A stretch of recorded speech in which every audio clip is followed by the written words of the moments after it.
Hello जय जगन्नाथ। ମୁଁ ଏବେ ରଷିଆରେ ଆସି ପହଞ୍ଚି ଯାଇଛି, ହେଇଗଲାଣି 2-3 ଦିନ। ଏ ଭିଡ଼ିଓଟା ସ୍ପେଶାଲି ମୋର ଓଡ଼ିଆ ଭିଉଅର୍ ମାନଙ୍କ ପାଇଁ।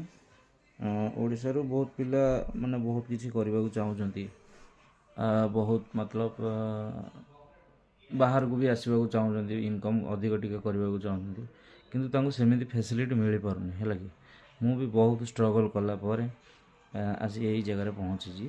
ତ ସେଥିପାଇଁ ଆପଣମାନଙ୍କୁ ଯଦି ମୋର ଭିଡ଼ିଓ ମାନେ ଦେଖୁଛନ୍ତି ନହେଲେ ପହଞ୍ଚୁଛି ଆପଣଙ୍କ ପାଖରେ, ତ ମୋତେ ମାନେ ମେସେଜ୍ କରନ୍ତୁ, କମେଣ୍ଟ କରନ୍ତୁ, ଠିକ୍ ଅଛି। ତାପରେ ମୁଁ ଜାଣିପାରିବି କି ହଁ ଆପଣମାନେ ଇଣ୍ଟରେଷ୍ଟେଡ଼୍ ଅଛନ୍ତି। ତ ତାପରେ ମୁଁ ବି ସବୁ ଆପଣମାନଙ୍କୁ ଇନଫର୍ମେସନ୍ ଭଲସେ ଦେଇପାରିବି। ଓକେ।